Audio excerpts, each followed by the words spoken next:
Olá, sejam bem-vindos. Hoje no Boa Entrevista nós vamos falar sobre inovação. E para isso nós vamos contar com a presença do professor Vinícius Farias Campos, superintendente na inovação na Universidade Federal de Pelotas e pesquisador na área de biotecnologia e genômica.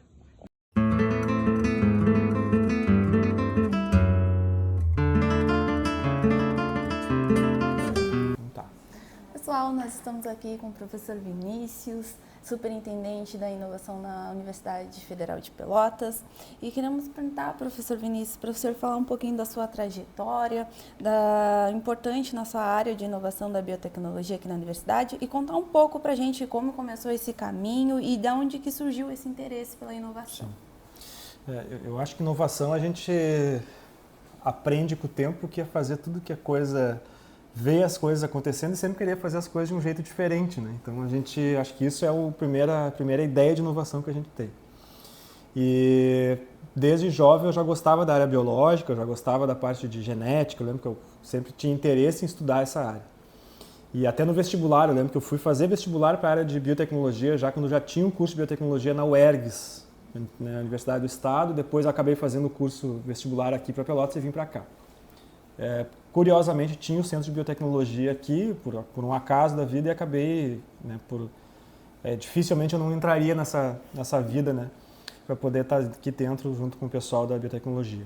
E dali foi praticamente um caminho sem volta, assim, né? A gente já pensava sempre na relação da universidade, como é que ela se relaciona melhor com a sociedade, como é que a gente transpõe o que a gente faz de pesquisa para a sociedade. E logo depois que terminando toda a formação, né, acabei entrando como professor na universidade e em seguida já também atuando na questão administrativa, na área de inovação. Mas eu acho que tudo é uma consequência do pensar que a gente tem que ter sempre, de fazer algo sempre de uma maneira diferente, de ver o que está acontecendo. Não, mas peraí, vamos tentar girar de alguma forma que dê para resolver as coisas e tentar, acho que tá desacomodado. Acho que esse é o ponto principal, assim, a gente sempre buscar algo diferente para tentar girar uma coisa que no fim vai ser uma inovação ali na frente, né? Sim.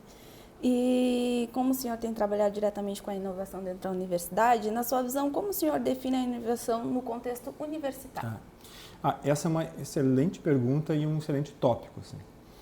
As universidades hoje elas estão passando por um momento de transformação muito rápida, né? A gente está vivendo a questão de inteligência artificial aí no meio, a gente está ainda lá na sala de aula de uma maneira muito tradicional ainda, mas será que é melhor realmente a gente mudar totalmente para IA ou ficar na forma tradicional? Essa discussão vem acontecendo, né? Mas o que está mais próximo, o que é mais palpável do dia a dia é o desenvolvimento de pesquisa. E essa pesquisa a gente vai tendo de levar ela de alguma forma para a sociedade, ou seja, transfere aquela tecnologia que foi desenvolvida para alguém ou faz o uso dessa pesquisa, né, na sociedade de alguma forma, utiliza os resultados disso. Então, normalmente a inovação está mais vinculada a isso, mas não é só isso. Existe muita questão de inovação social, de projetos que a universidade desenvolve. Então, é difícil uma área da universidade não estar envolvida. A gente trabalha, claro, muito num contexto da legislação de inovação, que ela é muito específica, né, em alguns pontos. Olha, o que a gente tem que fazer de patentes, tem que fazer de software, tem que fazer de registros tecnológicos. Isso está muito, que é o que a universidade faz hoje. As universidades hoje são as que mais registram essas tecnologias na frente das empresas, né? Isso não é um problema, na verdade. O problema é que as empresas deveriam fazer mais, estar mais vinculadas com isso. Mas a universidade ela vive muito isso, ou seja, transpor o que a gente faz de pesquisa, de tecnologia, de alguma forma para a sociedade. A outra maneira que se encontra muito nisso no contexto universitário é de pessoas, por exemplo, normalmente são alunos ou ex-alunos ou pessoas que estão nos programas de pós-graduação que vão criar suas empresas, que chamam as startups, né, que acabam criando e indo para as incubadoras de base tecnológica, né, que no caso da UFPEL tem a Conectar, que hoje é a incubadora que recebe esse tipo de negócio na universidade. Muita gente imagina a universidade como um lugar só de pesquisa teórica, né? Mas a inovação busca justamente aproximar esse conhecimento da sociedade. E como isso pode gerar um impacto real para as pessoas? O impacto real ele vai acontecer somente realmente quando chegar na sociedade de alguma forma, ou seja, uma tecnologia, sei lá, a gente estava falando agora, estava num evento aqui de vacinas. Se a gente desenvolver uma vacina, se a vacina realmente chegar a ser usada para alguém, aí sim a gente vai ter impacto. Enquanto isso não acontecer, a gente não, a vacina seja para uma pessoa, seja para um animal, ela precisa chegar ao destinatário final. Então a universidade não vai conseguir fazer tudo, né? Então a gente consegue fazer uma etapa, né, que é realmente fazer a pesquisa, fazer a sua parte, e o resto da sociedade, né, a indústria, né, as empresas que vão fazer a parte final, que é realmente chegar até a sociedade. Né. Só que para isso a gente precisa entender um pouquinho, né, de como é que eu chego lá na frente. Não adianta eu fazer minha pesquisa, achar que ela é a melhor pesquisa do mundo, que ela está sendo sempre, se eu não conversar com quem vai desenvolver lá na frente, né? Quando vai conversar com a indústria, conversar até com os usuários. Eu preciso, então, entender isso para levar minha pesquisa para esse formato. Sim. Então, é isso que a gente tem feito, tentado trabalhar na universidade dessa forma. Assim. Foi criado nos últimos 5 anos o que a gente chamou de Superintendência de Inovação, que é um órgão equivalente a uma pró-reitoria que busca orientar e fazer os processos mais organizados possíveis para justamente a gente conseguir fazer uma pesquisa e olhar para essa pesquisa e pegar aquilo que realmente pode chegar na sociedade, fazer um contrato com uma empresa e essa empresa levar isso para frente. Em relação assim ao agronegócio, na sua visão, qual o papel da inovação, da biotecnologia no avanço da agricultura e da produção dos animais nos próximos anos? Eu acho que não dá para separar primeiro isso, né? Não tem como pensar em não trabalhar com inovação, com desenvolvimento tecnológico no agronegócio sem pensar em inovação, pensar em ciência e tecnologia. Chega a ser engraçado, né? Mas a gente o estado, pelo menos aqui na região sul, produz o maior produtor de arroz, vamos dizer assim, na região, mas tem arroz sendo produzido no meio do deserto. Então, já existe por causa de manipulação genética, ou seja, de várias coisas que a gente já consegue fazer. Então, acho que o Brasil, principalmente, que é o celeiro do mundo que a gente fala, precisa olhar mais para isso. A gente deixar de importar muito realmente a tecnologia de fora, então hoje grande parte das sementes, grande parte do maquinário, a gente acaba ainda importando. E grande parte da lucratividade do agronegócio em si, ele acaba indo, né, para a mão dos outros países que acabam nos fornecendo esse material.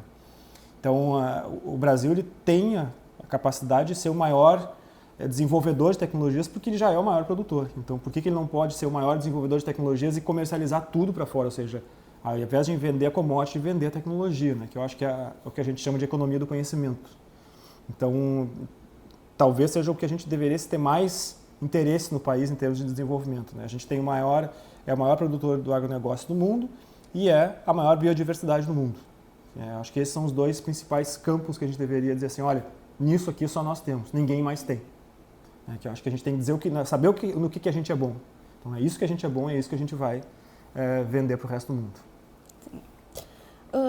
E apesar dos avanços, né, que tem tido muitos dentro da inovação e através das pesquisas científicas, ainda não é simples, né? Tem ainda muitas dificuldades.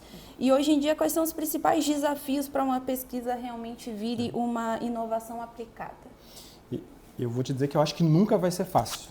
Eu acho que, pelo próprio nome já diz, é uma coisa que é desafiante o tempo inteiro. Daqui a pouco a gente consegue fazer muita coisa, chegar nas pessoas, consegue virar uma coisa aplicada, mas aí para subir um degrau a mais vai ter uma outra dificuldade. Então acho que sempre vai ser difícil. A gente está num estágio ainda que o país não conseguiu entender, né, que esse tipo de desenvolvimento é o que pode girar a chave de desenvolvimento social e econômico. Acho que é muito difícil hoje chegar e conversar com uma indústria, com uma empresa, dentro da universidade também, são poucos grupos de pesquisa e grupos que trabalham com isso. É muito difícil mostrar, né, e mesmo que a gente mostre dados, mostre informações, que isso é o que faz o mundo andar e que sempre fez o mundo andar. Ou seja, a gente está aqui gravando entrevistas com microfone, com celular, que foi feito provavelmente na China. E por que a gente está usando uma tecnologia de fora para fazer isso? Porque alguém desenvolveu essa tecnologia e está lá produzindo e nos vendendo. Então a gente está pagando esse conhecimento. E isso é uma questão de visão de Estado, né? Uma visão de desenvolvimento social e econômico. Ou seja, é o tipo de emprego, é o tipo de trabalho que geralmente vem com menos precariedade, com um trabalho que tem um valor agregado maior, a pessoa acaba, né, tendo salários maiores, os empregos tecnológicos todos. Então, se a gente não olhar para esse caminho de desenvolvimento, a gente vai enxergar dificuldades sempre cada vez mais. Se avançou muito nas questões legais, nas legislações, inclusive muita gente nem sabe que isso acontece, mas a gente usa do nosso marco legal de ciência e tecnologia brasileiro total, a gente não usa nem 20% do que está ali previsto. Então a gente não usa quase as coisas que estão ali porque as pessoas nem sabem que existem. E não sabem, não é por culpa delas, é porque realmente o ambiente não é preparado para isso. Né? Como tu disse, né? Na universidade ainda tem uma série de dificuldades e fora também. Né? Então, elas são dificuldades que são comuns a qualquer lugar, né? Não é só porque é na universidade, é fora também. Então, acho que é uma questão de visão assim, que a gente precisa ter cultural para poder fazer uma virada de chave. E para todos os estudantes, né, que estão nos ouvindo, que caminhos existem dentro da universidade para quem quer se desenvolver na inovação e desenvolvimento tecnológico? Isso. Eu acho que tem caminhos em diferentes níveis, né, da formação. Assim. Os alunos de graduação, que estão, né, geralmente já trabalhando em algum laboratório ou querem fazer um estágio em algum laboratório, procurem aqueles grupos de pesquisa que estão envolvidos com isso. Né? Já é um caminho, porque eu queria trabalhar na minha área, mas eu não tenho ninguém bom, então muda um pouquinho de área e vai dar uma olhada que daqui a um pouco, pode ser que lá na frente tu vá trabalhar realmente na área que tu quer, mas a gente chama de pivotar isso, né, no meio de inovação. Tem hoje a universidade, desde 2018, a gente criou bolsas de inovação tecnológica na universidade, que ela fornece essas bolsas no mesmo valor das bolsas de iniciação científica, que é com recursos, a gente investiu mais de R$1 milhão já em bolsas nisso para os alunos da universidade. No mestrado e doutorado, olhar também para o seu projeto, como é que ele pode aplicar isso. Né? Hoje em dia dá para perguntar até para a IA que ela vai te responder onde é que tu pode aplicar, né? e dar uma estudada nisso. Assim. E também conversar com seus orientadores, seus parceiros, olha, minha pesquisa pode ter uma aplicação aqui, pode ter, quem sabe a gente, né, começa a olhar, a gente conversa com algumas empresas, sabe, sai um pouco fora da universidade. Eu acho que é fazer essa escuta, porque a gente, como disse, tem um papel muito definido, é fazer a pesquisa e fazer o desenvolvimento. Mas eu tenho que saber ouvir quem está demandando. Né? Se não ouvir quem demanda, que é a sociedade, eu não consigo entregar nada que seja útil. Né? Não que a pesquisa básica não seja útil, ela é a base para fazer aplicado. Mas se eu quero entrar nesse meio, se eu quero trabalhar com isso, não quero só pesquisa aplicada, eu preciso ouvir quem está fazendo. Então, acho que essa é uma grande dica assim, que a gente sempre dá. E depois, né, se realmente se interessar com isso e avançar nisso, eu acho que pode já pensar em ter o seu próprio negócio, empreender, quem sabe, fazer sua startup, fazer seu negócio. Tem incubadora para isso. A incubadora da universidade agora foi certificada como um nível de certificação lá que a gente fala, que é o CERN, que ele é justamente para preparar a incubadora para aqueles negócios, realmente ela mostrar que ela tem capacidade de alavancar negócios. Então, a gente está buscando colocar a universidade nesse ponto, mas as pessoas precisam querer mais e os caminhos estão aí. Então, para a última pergunta aqui, qual conselho o senhor daria para quem quer seguir a carreira na ciência e na inovação? Eu acho que hoje é difícil até não juntar, assim, a gente trabalhou muito tempo com a questão de fazer ciência sem pensar em inovação, pensar em desenvolvimento, mas é difícil separar essas coisas hoje. Né? Praticamente qualquer recurso de pesquisa, de ciência e tecnologia que vem, ele sempre vem com esse foco, já vem, né, os editais, os recursos públicos, até os privados, eles vêm olhando para esse caminho.